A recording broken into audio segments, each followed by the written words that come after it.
We're going to be taking a look at this thing today, opening it up. Well, we already opened it up.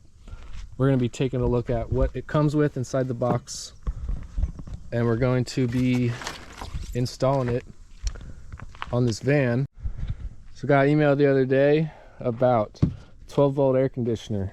The company wanted to send one out and do a little video on it, so I said why not. I've got one on there already, so I know that the biggest expense is an air conditioner unit, but this one is not your typical air conditioning unit. I don't know if you noticed, this says 12 volt on it. So this is supposed to take a whole lot less power than your typical RV air conditioner. Ours takes about 1200 or 1.2 kilowatts of power. This one is supposed to be rated at 0.3 kilowatts of power.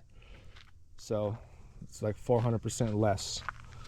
That's quite a bit. A typical RV air conditioner is going to be between 13,500 BTUs and 15,000 BTUs for the roof mounted. Some people do go and get those window mounted units like for your home and put them in the sides, and that's a 5,000 BTU unit. Now this unit is only a 9,500 BTU, so 9,500 BTUs. There's a few other 12 volt air conditioners that have been coming out on the market lately, and they're all 10,000 BTUs. So this one is just a little bit less, and theoretically should run just a little bit longer. It takes just a little bit less power, but that's pretty neat. So it's pretty much the lowest BTUs you can get for a roof mounted AC, and it's a 12 volt, so very efficient. I'm liking what I'm seeing so far. No, they say you should be able to run it for 12 hours off of a 400 amp hour battery bank, which is pretty sweet because ours over there has to run off of a 3,500 watt generator. That's another, $1,000. So we're going to be taking a look at this thing today, opening it up. Well, we already opened it up. We'll be installing it on this van in the next video, but for now we're just going to be taking a look at this. So these 12 volt air conditioners are apparently going to be pretty game changing if they actually do what they say they do. It's supposed to be very energy efficient, fast cooling. Takes about a quarter of the amount of power that your regular RV air conditioner is going to take. So it's going to make it very good for like off-grid stuff.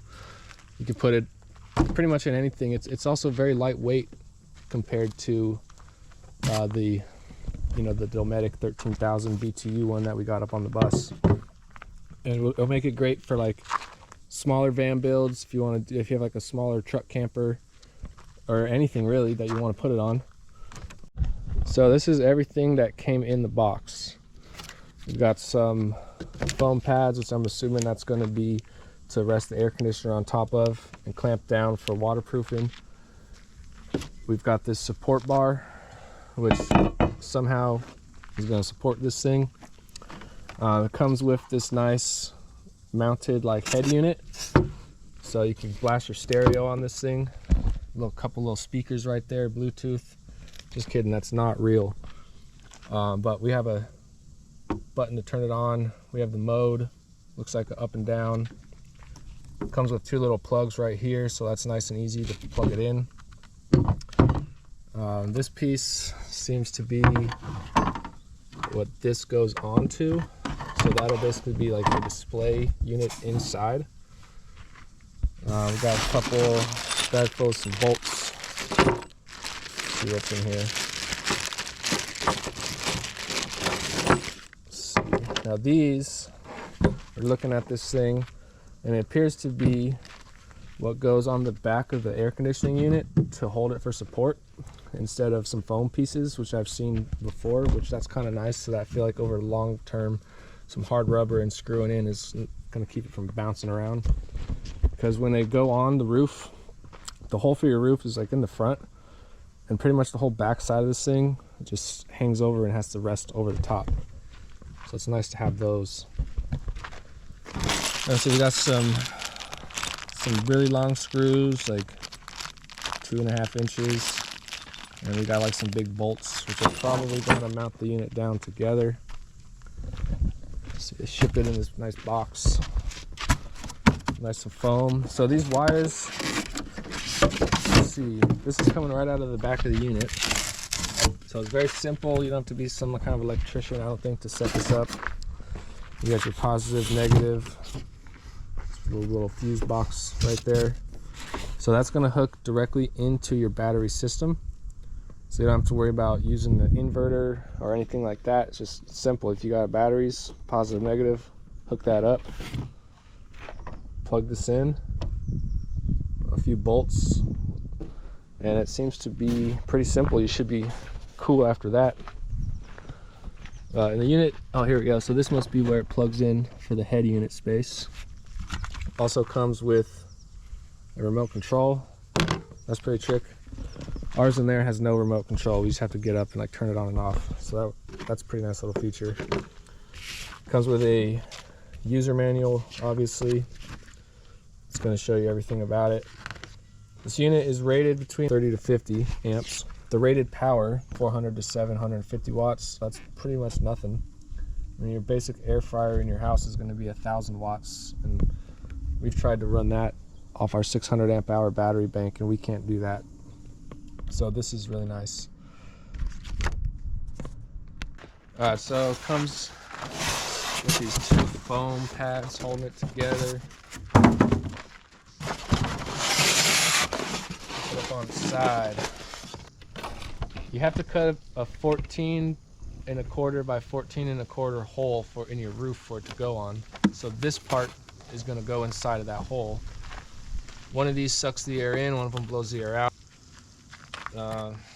So you got like the radiator under here. It's probably the compressor or something like that over there. But it's just nice and flat. So these guys are going to screw in somewhere. Oh, right here. These guys screw in to hold it, because all this is going to be over your roof overhanging, which that's pretty trick.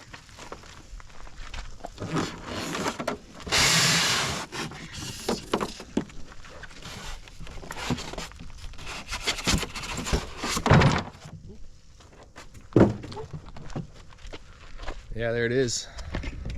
So super low profile. It's about 8 inches tall.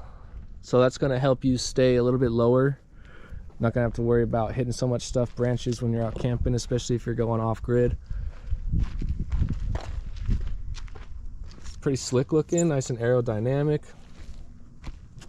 I do like this inner control module. Looks like it has a little LCD screen or LED screen right there. So that's going to be pretty sweet. And besides being energy efficient, this thing's also pretty lightweight. As you can see, I'm not the strongest person, but I can pick it up. Probably going to use 2 people to get it on the roof, just because we have 2 people. But it is possible by yourself. This unit weighs about 57 pounds. It's about what I can find online. And like your typical Dometic unit, like we have on top of our bus, that weighs 72 pounds. So you can see that's a quite significantly lighter weight. So it's not a ton of weight, but that 20 pounds, 25 pounds, whatever it is going to make a difference for just picking it up. So this cable that it comes with, that plugs right into your battery, nice and heavy duty. Doesn't seem like, you know, too cheaply made. This, I would assume this is probably 15 to 20 foot of cable. Not quite sure, but we can figure that out pretty easily. Now back to the control panel introduction. So yeah, it's got the mode button up and down. Voice play will broadcast boot shut down temperature. I'm not sure what that means. Switch button, up and down button. So yeah, power display. So wait, does that mean it shows how much power is on your battery? That's kind of neat. Wind gear, air temperature, setting temp, compressor status, mode, low voltage protection value display. So it'll show that if you're getting too low. It's pretty neat. Got the installation instructions right there. Seems pretty straightforward. Got some special instructions over here. Seems pretty detailed. extra steps and notes. Has R134A refrigerant, so that's the same thing that's in like your vehicles, so that's nice, easy to get. And it's supposed to pull, like I said, 0.3 kilowatts, which is nothing. They advertise it to run, like I said, for 12 hours off of a 400 amp hour battery bank. So if you have a 200 amp hour battery bank, you should be able to run it for 6 hours.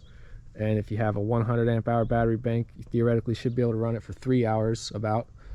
And that's with no input coming into the battery bank, so that would be like at nighttime, or if you're not hooked up to any kind of power, you should be able to get about 3 hours per 100 amp hours on your battery bank, which is pretty good. So if it's in the daytime and you have a sufficient solar panel bank that's feeding into your batteries, you might be able to run this thing all day long, you know. And depending on how much solar is coming in, let's say 400 watts of solar are coming in and you're only using 300 watts for this thing, you should at the end of the day have a little bit more power.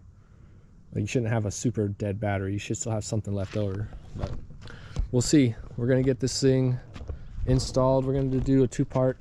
This is just kind of opening it up, checking it out. Part two, we're gonna be putting it in this van right here, since the bus already has an AC, and with the configuration of my fan and solar systems, I cannot put this air conditioning unit up there because it's wider. That has a foam roof, I don't think it will handle it, and then the other truck camper is not going to be made to handle that either. So we got Shane here, Camping with Shane on YouTube, go check it out. He's got this 2022 ProMaster van that he's getting ready to build out, and I hit him up, said, yo, you want a free air conditioner? So he just drove 8 hours in the middle of the night, dropped everything. His child's being born this morning, he's missing it. Just kidding, he's got no kids. But we're gonna be cutting a hole in his roof and putting it in here, so check it out. And how much solar, or how many amp hours of battery you got? I just have 100 amp hours. All right, so there it is. Solar. We're gonna be testing out the 100 amp hour battery system to run a 12-volt air conditioner, which about a year ago, that sounded nuts, but it's reality now. So it's 2025, let's get with the times.